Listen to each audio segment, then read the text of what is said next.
हाँ किधर से लाइट ज्यादा हो रहा है? ये ठीक है, इधर बैठ जाता हूँ मैं। नहीं उधर देख। इतनी रात को लाइव आया हूँ मैं। हमारे बद्री बाबा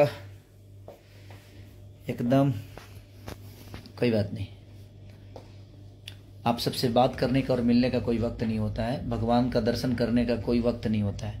जब चाहे आदमी भगवान का दर्शन कर सकता है। Right no?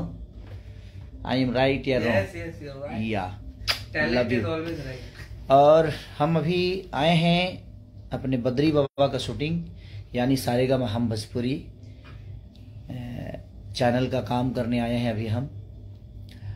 और इनके साथ जब भी कुछ करते हैं तो आप लोगों को तो पता ही है कि कुछ अद्भुत तो होता है और अद्भुत ही होगा।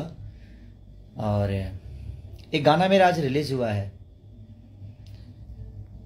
केहू के दिल टूटल हुई तबे डोली उठल हुई। मेरे दिल के करीब वो गाना है। वो किस चैनल से जुड़ा है नहीं जुड़ा है इस पे फोकस आप सब मत करिए। मैं जानता हूं आप सब नाराज हैं, लेकिन अगर वो गाना आप नहीं सुनिएगा तो आपके भाई का बेइज्जती हो जाएगा, आपके बेटा का बेइज्जती होगा, आप लोग जिसको प्यार करते हैं उसकी बेइज्जती होगी। तो आप लोग बस